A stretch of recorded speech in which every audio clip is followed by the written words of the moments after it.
Before we talk about, or before I do a discussion of this video, because this video is very much critical and it's very much painful. I want us to remember something that James Bob Orengo said one of his fine days when he was not even a senator, when he was still serving as a lawyer, when he was saying that the government eats its own people. Let us listen to this. I've gone through the trenches with you. You know how, when governments are in power, how they behave. I think probably you can give people on the other side a little education. That sometimes revolutions eat their own children. Yes. Yeah. Government eats their own people.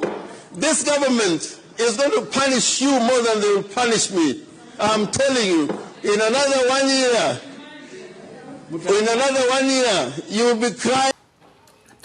A very good evening and welcome back once again, ladies and gentlemen, and thank you very much once again for your greatest support. Now, in this video, I would like to talk about this thing because I've seen it going viral, and one of you have just requested me to do some little bit of investigation, a little bit of research, you know, and do it. I was supposed to do it at around 4-5. But I was still waiting for a reasonable some of the things. That is why I could not do it. I was still going through James Orengo's social media accounts, you know, trying to look at his post and all that before talking about this. And James Orengo, Bob, is missing. The guy has been missing since they attended a meeting at the State House. Some people are saying that ni ile pombe ambayo huwa anakunywa ndio pengine imefanya kalala kwa mtaro mahali fulani, ndio maana akasahau na kazi. But the truth of the matter is that the gentleman has been missing for almost a month, if I'm not wrong, because the last time they were walienda State House around it was on June, ilikuwa June, around June 5th, you know, wakati ambapo alionekana akiwa State House. Then from there Bob Orengo has been missing. So I want us to listen to this guy explaining that Bob Orengo was poisoned at the State House. Watu wa Siaya County, watu wa Migori County, watu wa Homa Bay, watu wa Kisumu City Dala. Mnajiuliza James Orengo wako wapi? Orengo amepewa sumu na serikali. Wanataka kuua James Bob Orengo. Orengo anapambana na maisha yake tunapozungumza.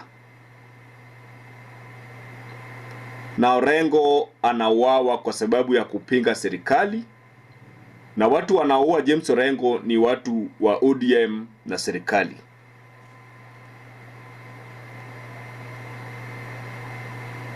Na watadanganya ati ni pombe.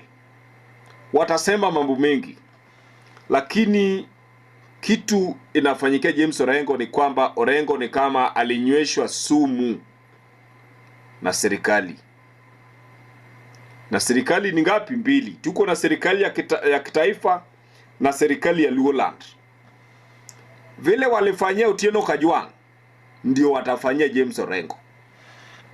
Mimi nimesema vile walifanya Gerald Otieno Kajwang, it is the same way they will do to James Bob Orengo. These people have vowed to kill James Bob Orengo. And to all Luos, continue demanding for answers for the absence of James Bob Orengo. They want to silence James Bob Orengo. Not even they want. Orengo has been poisoned. So that one brings me to this question that now we agree with Rigathi Gachagua when he was saying that there are some people who wanted to poison him at the State House. And that is why he used to carry his own tea. He used to carry his own meal. Akienda State House, akienda kazi anabeba chakula yake. This thing happened just immediately after our watu wametoka State House. So it means that if at all these guys ate something, and of course we know very well that kuna kitu ambacho walikula wakiwa State House. So if at all maybe this thing if Bob Orengo was poisoned, then alikuwa poisoned State House. So I've been asking myself that kama alikuwa poisoned State House, then who could have done that? Number one, nobody can poison Orengo. Nobody can poison you if not somebody who is very much close to you.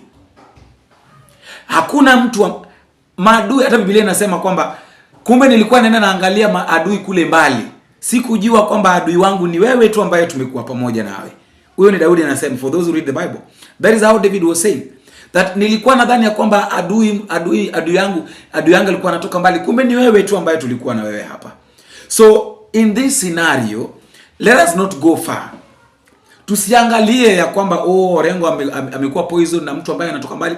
This thing happened hapa tu mbele yao. Hii kama ni kukuwa poison, amekuwa tu poison na watu ambao wako mbele yake.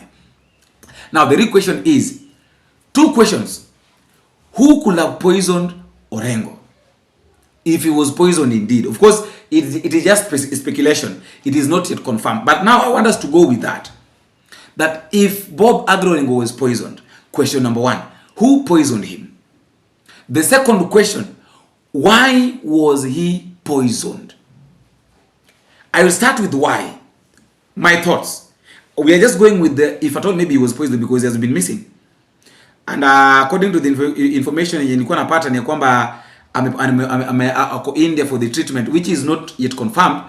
But now I want us to go with the, why was he poisoned? If at all Bob Orengo was poisoned, then this is the reason as to why he was poisoned. The citizens of Siaya are concerned that for the last 1.5 months, both the governor and his deputy have not been seen in public performing their duties as envisaged under Chapter 4 of the Constitution of Kenya and the County Government Act. They have not been seen in public, and the citizens are gossiping because there's no information coming from either the executive or the county government as to where these two holders of very important office of the governor of county government of Siaya are. Speculations are ripe, and we have come to petition this assembly to ensure that this speculation from the citizens of Siaya comes to an end by somebody coming to address the same. Where is the governor? Where is the deputy governor? The second item on petition is, number one, Orengo has been against the broad-based government from the word go. He has been on the forefront, discouraging ODM joining the government working with William Ruto. Remember, there was a time that he said that there is no way ODM can join hands to help William Ruto. Let William Ruto's, you can't help a sinking ship. Let William Ruto sink with his own ship. But there's no need of ODM going to rescue William Ruto. Those were his statement. He even said that he will support the Gen Zs who will be fighting against this government. Oburu Odinga came, said that if Orengo feels like he doesn't want to support this government, then he better walks out. He better walks away. The truth of the matter is, all those are the things. So, come in case Orengo amekuwa poisoned, then amekuwa poisoned just simply because of his statement, of his stand, not even statement, of his stand against this government. So, in other words, one thing I can say is that in this government, kwa hii serikali ama kwa hii Kenya, if you are against the government, then you become an enemy of even your close friends. I will repeat again. In this country where we are right now, if you are against the government, if you are against this rogue government, then automatically you become an enemy of even your closest friends. Why? Because your closest friends are supporting the government. But you now, you've declared your stand and you are saying that you are against this government. So what I want to say, I want to send a warning, and anybody that is watching this video that can reach Edwin Sifuna, Babu Owino, I want to send a warning, and I want to say this, that people like Babu Owino and Edwin Sifuna, you should be very much careful. Tread very much careful with this ODM. Because one thing I've come to realize is that ODM people, those who are in ODM, the cocoon that is in ODM, people like Opondo Kaluma, those guys wako up because they know what they are getting. Eh? And they don't want anybody to, you know, the point is they don't want anybody to spoil for them. They don't want anybody to spoil for them. We can't accuse Raila Odinga at Raila Odinga is the one that is murdering people. But what happened? For those who've been reading history, what really happened to Otieno Kajwang? How did Otieno Kajwang die? How did he die? Those were the vocal people, those were vibrant people, very, very, very bright people who were serving with Raila Odinga. How did he die? What killed him? So after analyzing that, after bringing that into picture, now it will really make us understand what is going on.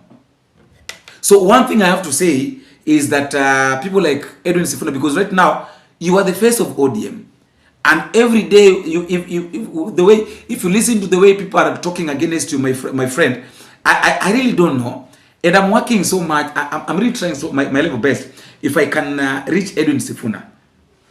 Because I'm planning to have an interview with very, very many people, and most probably, if I can get access to this guy, you know, it sometimes you feel, you know, kuna wakati ambapo unaweza ukazungumza and you just feel like hii statement ungeambia huyu mtu mkionana naye ana kwa ana, because you feel like it will not reach him the way maybe you want.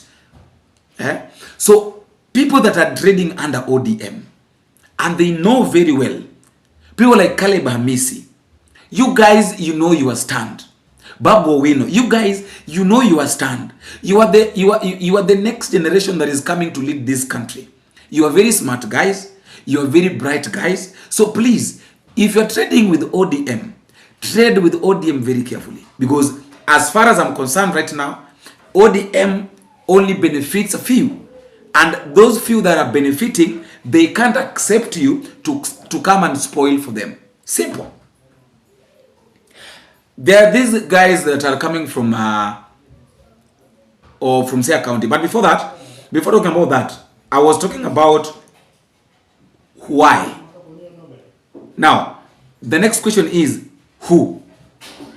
That is the question. The next question that we need to ask is who could have done such kind of thing? You know, I've said here that this ODM party is a party that benefits a few. Some ODM people, some ODM members are saying that ODM is a Luo party. That is what they are saying. They are claiming that ODM is a Luo party, which we are not against. If it is a Luo party, then remain with it. But at the time, I think the time has come for people who knows what they want as far as leadership is concerned to dissociate themselves from ODM. Because if what ODM can be doing is, instead of fighting for Kenyans, what they do is they fight Kenyans. They fight, you know, instead of fighting for Kenyans, they fight. How shameful is that? These guys from Siaya County are trying to cry. They are asking where Orengo is, and they are trying to explain that Orengo, together with this deputy, have not been seen for quite some times, which is so much alarming. So, fellow Kenyans, before I give you a chance in the comment section to also tell me what you think, I will just make my sentiments and say this, that we will know the truth. Whether it is the ODM party, ODM leaders, whether not leaders, those who just wants to benefit, whether it is just a planned thing, maybe Orengo disappeared because maybe he has failed as a governor of Siaya County. We will know all this. We will know all this. We will just know the truth. Hakuna kitu ambacho huwa kijulikani kama kweli. It might take ages, it might take time, but eventually we will come to know the truth behind James Bob Agri Orengo, the governor of Siaya County's disappearance. After all, guys, That is just my thought, and that is all I have for now. Let me just know what you think in the comment section. Don't forget to click the subscribe button. You can as well like, you can share, drop me a comment at the comment section. Telling me what you think, where exactly you're watching this video from. And if you're coming from Siaya County, you can also send me a message through my email, or just drop me a comment there at the comment section, or you can also use that number and tell me exactly what is happening, the mood in Siaya County since James Bob Agri Orengo disappeared, or since you realized that your governor is not in Siaya County.